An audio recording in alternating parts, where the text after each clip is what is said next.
What is going on, everybody? Welcome back to the channel. I'm your host, Slackers, bringing you guys our next matchup in the Everyone is Here tournament. If you haven't seen it before, simple concept, 100 characters put into a tournament each day on the channel, except Sundays. I upload one of the matches from the tournament, and then I'll talk about the two characters that happen to be in said matchup for the day. Might go over some, I don't know, like facts about the character, maybe go over a potential mini moveset pool for the character, whatever it might be. And then we'll vote down in the comments. Voting's a part of the overall rules, so might as well just show you all the rules on screen right now. Alright, rule number 1. Simple. This is for fun. Why is that a rule? Well, it's simple. We have characters that are sis trophies, me, costumes, spirits, all sorts of wacky, weird characters in here. Basically, it's for fun because you can vote for whoever you want. If they're in the matchup, feel free to drop a vote. Vote for, this is how I always want to put it. Vote for who you personally want between the two characters, not who's necessarily more likely between the two. Vote for who you personally want. Alright, that's the best way to put that. Another rule, though, you do only get one vote per person. Well, how do you vote? Well, that is simple. Down in the comments, you type the name of the character that you are voting for. If you happen to like both the characters, you are more than welcome to vote for both characters by simply typing the word both. That signals that you're voting for both. Simple, right? Alright, but yeah, one vote per person, you're allowed to vote for both. The rest of the rules, double elimination tournament, meaning a character has to lose twice before being officially eliminated from the tournament. And then once we get to the results to determine the winner and loser of each matchup, if there happens to be a tie in the voting, we'll flip a coin on camera. Fairest way to break a tie. And then each matchup, voting-wise, only lasts for just 1 week. So, yeah, get your votes in on time, otherwise they're not going to count. So, yeah, those are all the rules. Let's get straight into the matchup and I guess the results for today. Alright, let's go over the results from last Saturday, which was a pretty decent matchup overall, but in terms of how close it wasn't close. Not even. How many votes did he have? Oh, yeah. Okay, so the results from last week, it was Chris Redfield from the Resident Evil series. Yes, the spirit Chris Redfield, that guy, but it didn't matter. You could vote for him if you wanted to. Nobody did. But his opponent was Cuphead, who definitely won this one very easily. Cuphead ends up winning this one 38 votes to just 5 votes. That might be the lowest number of votes in this entire tournament so far. So, Chris, you're gone. Not even making it a contest. Ouch. There's just a lot of people bringing up the fact, he's already Spirit, ain't gonna happen. That's true, but you never know. Nintendo might randomly surprise us with whatever they want. But, yeah. Chris is gone. Cuphead advances to the next round, where I like his next matchup. Cuphead against Shovel Knight. That should be fun. But that's a couple weeks away, I think. Anyway, congrats to Cuphead. Moves on. But let's go to the matchup, which I'm very much looking forward to this matchup, just to see how it turns out. So, we have Tails from the Sonic series. Yeah. I mean, is he kind of like overdue at this point? I guess we could talk about it a little bit. But his opponent, just the entire Generation 8 of Pokemon. Basically, if you like any Pokemon from Generation 8, Sword and Shield, if you like any one specific Pokemon and you want to see them playable, then that would be your vote up against Tails. You know, it makes sense, right? So, yeah, let's just talk about this. Alright, so who's up first? I think it's, yeah, okay. Pokemon. Pokemon is interesting. Like, there's so many awesome...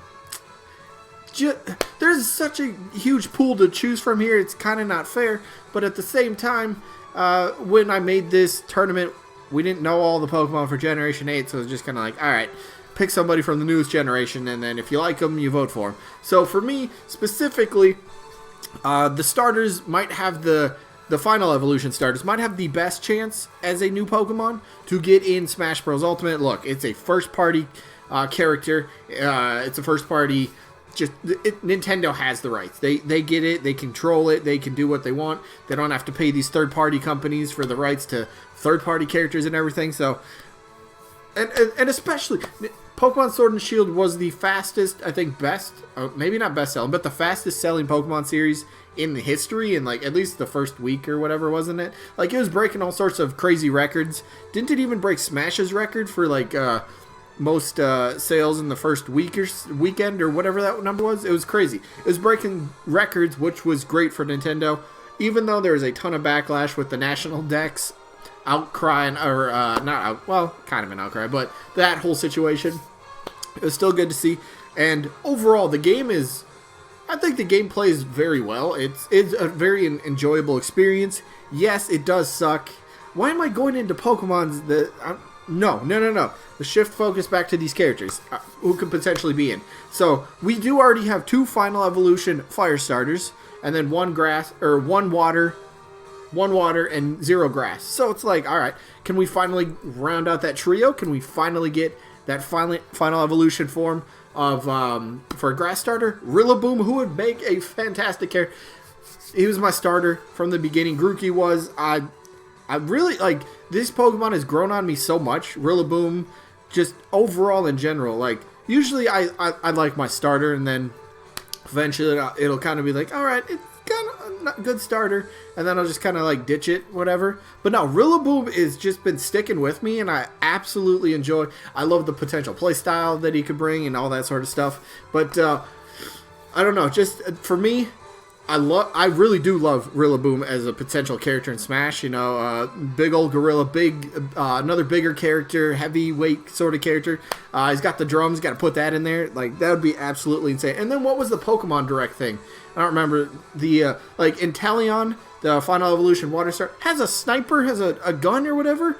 Whoa! Put Inteleon in the game. Give him the sniper in the Final Smash or something dope like that.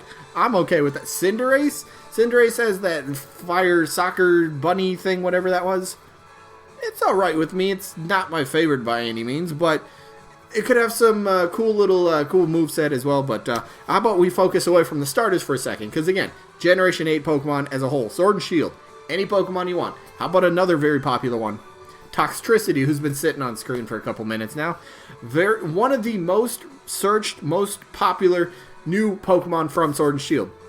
So maybe, and the thing that's very tough though for Pokemon getting into Smash Bros, and it goes for any Pokemon, when you're so early in like development cycle, you don't know which Pokemon are really going to catch on with the fan base. So, as an example with Toxtricity, Game Freak, Nintendo, they didn't know that it was going to be one of the most popular for the series, right? They didn't know that. So, having a random Pokemon like that and potentially be the new Pokemon, especially for Smash DLC, that would be a big gamble. Because if it was a miss with the fans when the game gets released, if Toxtricity wasn't a fan favorite by any means, and then they make that decision to go, alright, we're putting them in the game, and then everyone's like, you chose that over a starter or one of the new legendaries or whatever it might be, that's a bit more of a gamble. Because like they didn't release it, or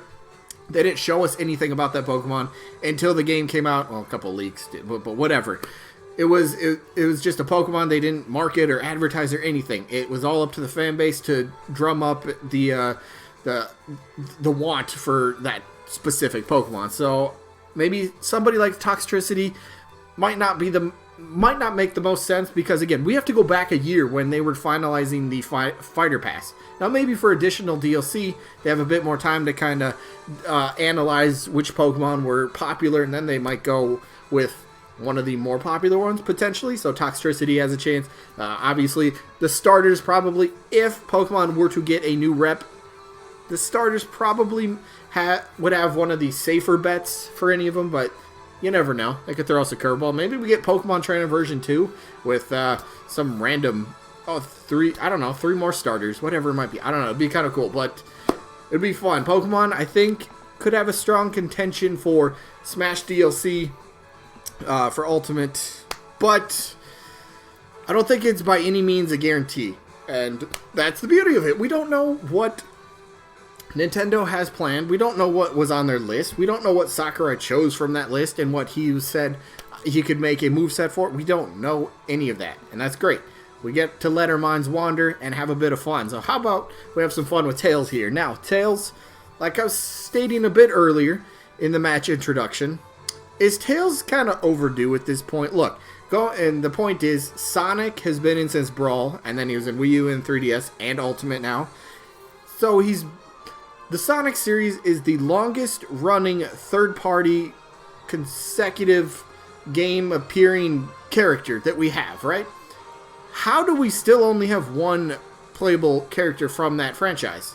When you get a new franchise such as Castlevania, as an example, where Simon comes into the fray, I'd like Simon and Richter's playstyle. I do. Zony, kind of heavier characters, but whatever. But why is this brand new franchise that's never been in Smash Bros. All of a sudden, boom, boom, you get two characters, and here's Sonic sitting there going, wait a minute, why don't I have a second person? What's up with this? Nintendo and Sega work tremendously well together. Yeah, we have Bayonetta. Okay. But I'm talking about the Sonic series in general. How do we not have a second one? Now, the obvious thing would be, alright, Shadow could be an easy Echo Fighter, and he could be his own unique fighter as well. Tails would make a lot of sense. Knuckles, potentially. Knuckles got an assist trophy, which did catch quite a bit of people off guard. Nobody's really expecting the Knuckles assist trophy. And there's that rumor going around for a while, like, hey, Knuckles is replacing Shadow. Shadow got upgraded. Now they just made Knuckles an assist trophy and stuck Shadow in the same spot as another assist trophy. But how about Tails? Going back to Smash Melee, whoever's been around for this long, you remember the April Fool's joke, which, of course, I've talked about numerous times. Went to school, found it out in the magazine, and then, everybody at school is like, yeah, I'm going to go home and unlock them. And then we go home, and nobody could, you had to defeat like 20 cruel enemies in Cruel Brawl, which was very, very difficult.